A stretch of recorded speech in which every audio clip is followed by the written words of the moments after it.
Bonjour, c'est Cryptolis, bienvenue dans la quotidienne, notre rendez-vous de 8 heures du lundi au vendredi pour analyser les news crypto et le marché. On commence tout de suite par les nouvelles, notamment Activision Blizzard qui a notamment qui est en cours de considération d'incorporer des NFT dans le futur jeu Call of Duty, donc pourquoi pas, en l'occurrence moi, tant que ça compte dans une démocratisation de ce qu'est tout simplement la blockchain et la technologie de la blockchain dérivée comme par exemple les NFT.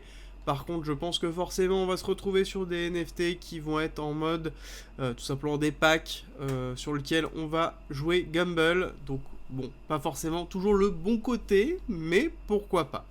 Ensuite, nous avons Ada Cardano enfin en tout cas Cardano Foundation qui a annoncé 3 ans de partenariat avec l'université de Zurich pour justement étendre la recherche sur la blockchain d'un point de vue académique. Donc c'est excessivement bullish encore une fois. Donc ce qui est bien, c'est que Cardano Foundation montre qu'ils sont là pour le long terme. Donc 3 ans de partenariat dans la blockchain, c'est énorme. Donc pourquoi pas, malgré le retard que Cardano, d'ordre général, la blockchain a. Donc peut-être qu'on va revoir Cardano sur la scène dans les années qui viennent. Pourquoi pas. Ensuite, nous avons Elon Musk qui, après avoir acheté 10% de Twitter, a en fait rejoint le Board of Direction. Donc c'est un bon signe de voir notamment un aficionados des crypto-monnaies et de la blockchain et de la technologie dans Twitter, qui est quand même un des réseaux de prédilection aussi de la crypto-monnaie. Donc on va se retrouver quand même sur quelque chose qui va être excessivement bullish. Ce qui est intéressant à noter, c'est que du coup Dogecoin a totalement grimpé à ce moment-là. Donc bon, effet de base communicant, allons savoir pourquoi. On continue sur les news, nous avons MicroStrategy, donc un des plus gros détenteurs à l'heure actuelle de Bitcoin, qui continue ses achats massifs avec notamment plus de 4000 bitcoins, donc quasiment 200 millions de dollars achetés. Donc ça continue tout simplement les achats. Et derrière, nous avons bien évidemment Terra Luna qui continue son investissement et qui cherche involontairement ou volontairement, peu importe, à devenir dans les plus grosses baleines détenteurs de bitcoin. À voir ce que ça va donner.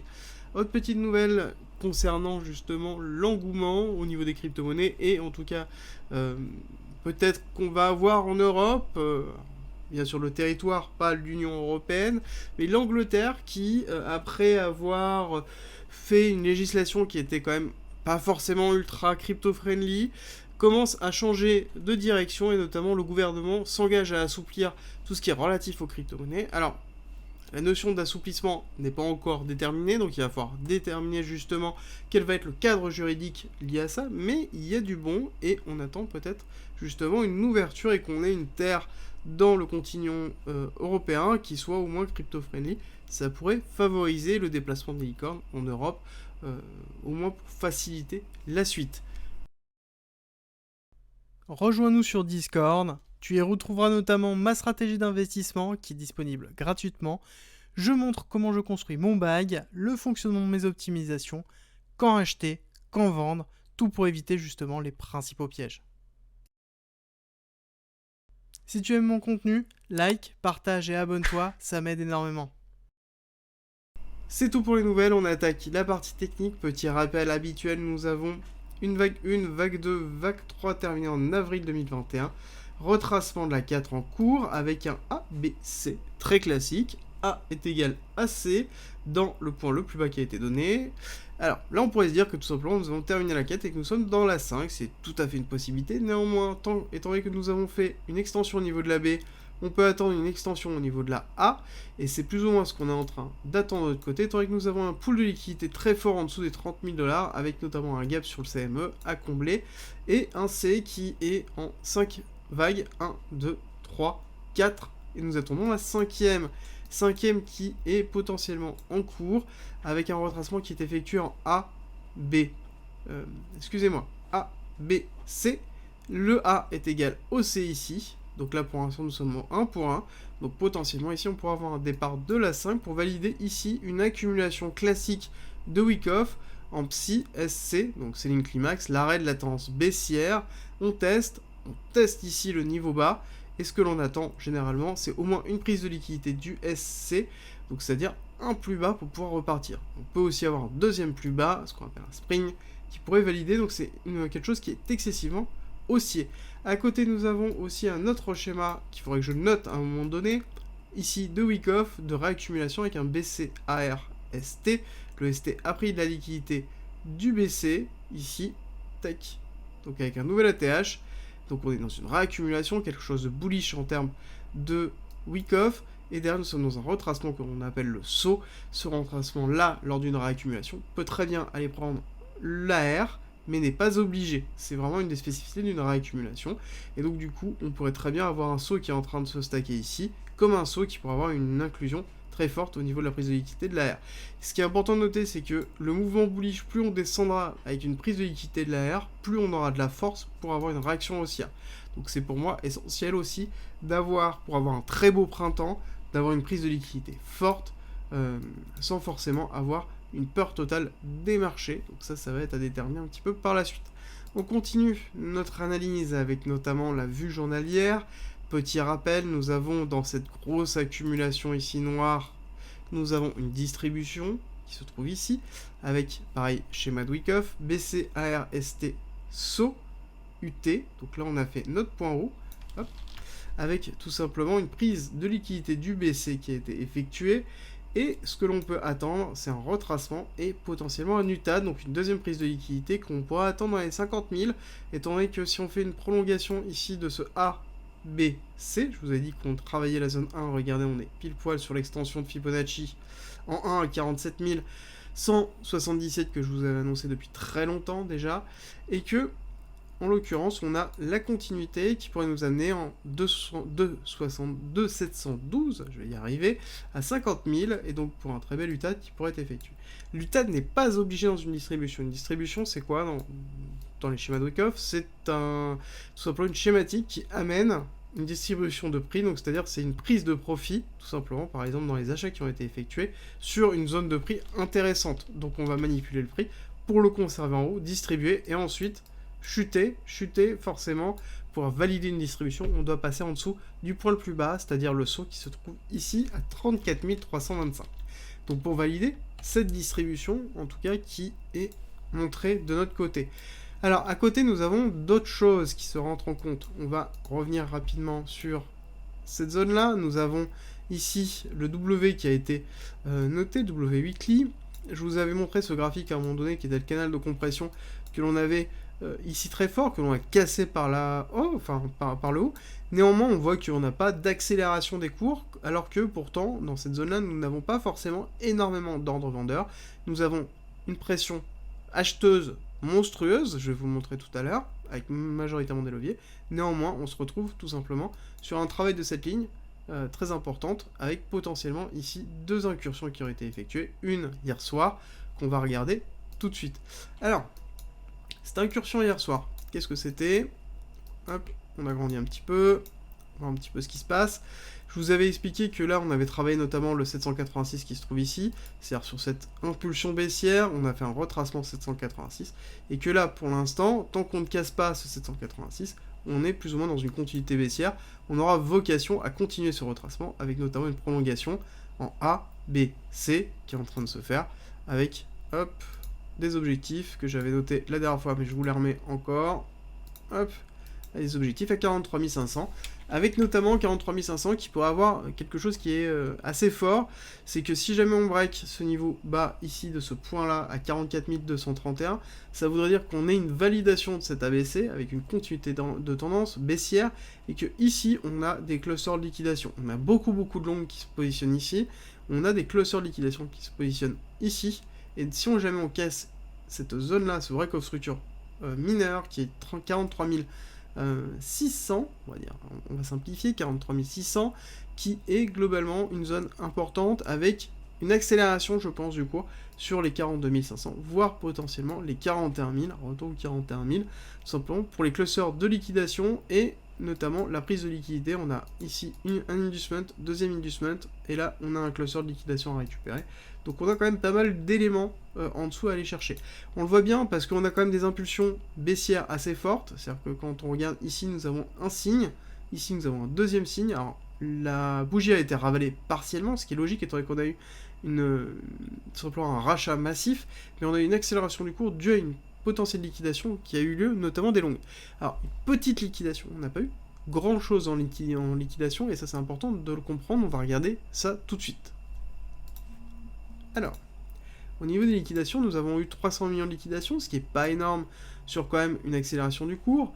On voit que ce short qui a été effectué, en tout cas cette chute qui a été effectuée, a très peu impacté le Fear Greed Index, donc on est toujours à 48, globalement on était à 55, 53, 54, 52, 50, 48, on descend doucement, mais ça reste quand même très très bas, très lent, et ça veut dire qu'il y a quand même une confiance au niveau du marché, et je pense que le fait d'avoir break le W Weekly, d'un point de vue purement chartisme, joue énormément sur ce côté-là.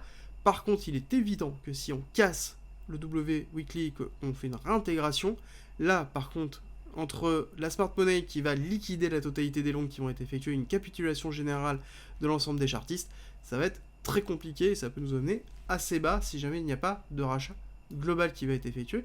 Et ça pourrait être d'ailleurs intéressant pour notamment Terra Luna qui a encore quand même pas mal de dollars à acheter en BTC.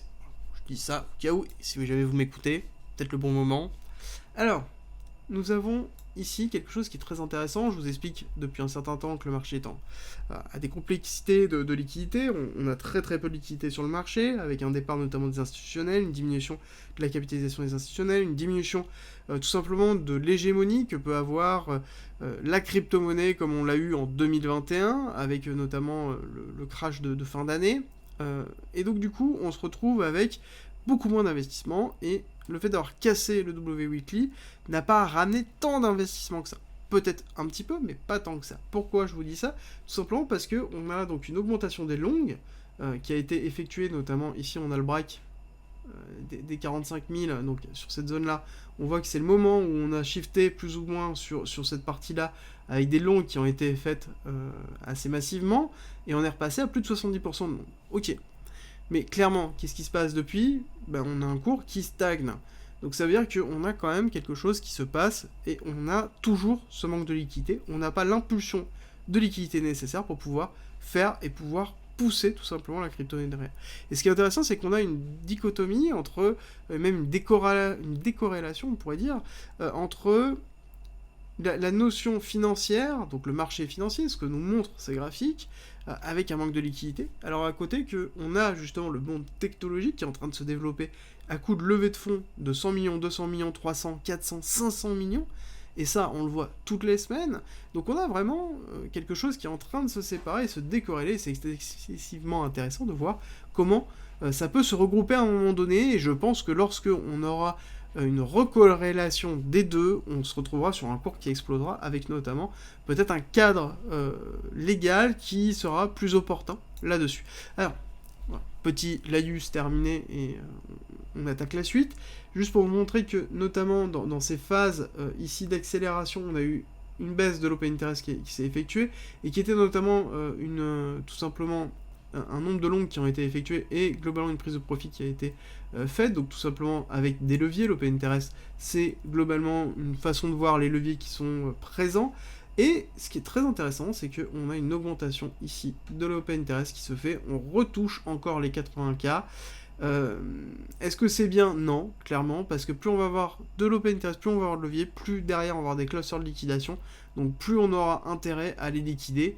Quand je dis on, c'est les market makers, notamment les gros exchanges, qui vont aller chercher des frais de liquidation, et globalement toutes les liquidités qui se trouvent dans ces zones-là. Et malgré ça, ce qui est intéressant de voir, c'est que lorsque l'on a des accélérations haussières, on se retrouve avec des prises de profit qui sont faites, et derrière, lorsque l'on chute, on a des rachats, et donc des appuis massifs longs qui sont effectués. Donc c'est-à-dire que quand on monte, on revend, mais quand ça descend, on achète.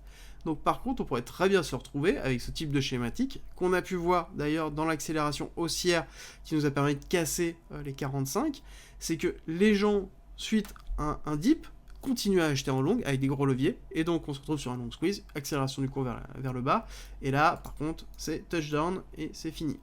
Enfin c'est fini, c'est le début en tout cas d'autre chose. Alors, voilà, petite vue sur 15 minutes pour montrer vraiment cette schématique-là, où on va avoir ici, on a une première chute, on a une accélération de l'open interest qui s'effectue avec une accélération notamment des longues qui sont effectuées.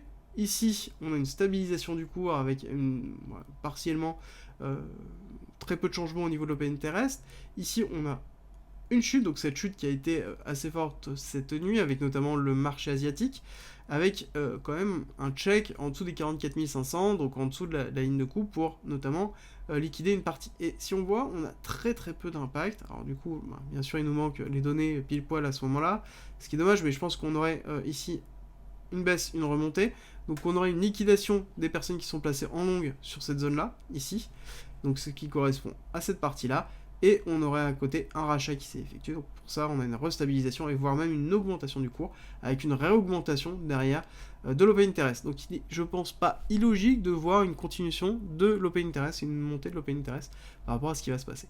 Alors, ça entraîne quoi clairement? Ça entraîne que on est en train de travailler clairement cette zone ici, malgré le fait qu'on est excessivement bullish, on n'arrive pas à partir. On n'a pas l'impulsion nécessaire à l'heure actuelle qu'on aurait pu escompter, avec notamment ici le pullback qui a été effectué. On aurait pu avoir une réaccélération du cours vers la hausse, avec un break des 48 200. Il faut impérativement qu'on ait une accélération haussière, avec un break des 48 200, 300. Et là, je pense qu'on pourrait avoir des belles bougies qui sont effectuées. Par contre, à contrario, si on break les 44 235, comme je vous l'ai expliqué, ça voudrait dire qu'on a fini la distribution. Et à ce moment-là, ça voudrait dire aussi qu'on aurait un cours qui va aller beaucoup plus bas et aller chercher les clusters de liquidation avec un long squeeze, parce que les gens vont tout simplement acheter à levier sur ce dip là, en pensant tout simplement que c'est tout simplement le pullback un peu un peu fort, et donc avec un rachat massif qui va être effectué. Alors, juste petit point, je ne l'ai pas effectué, on va le faire tout de suite ici.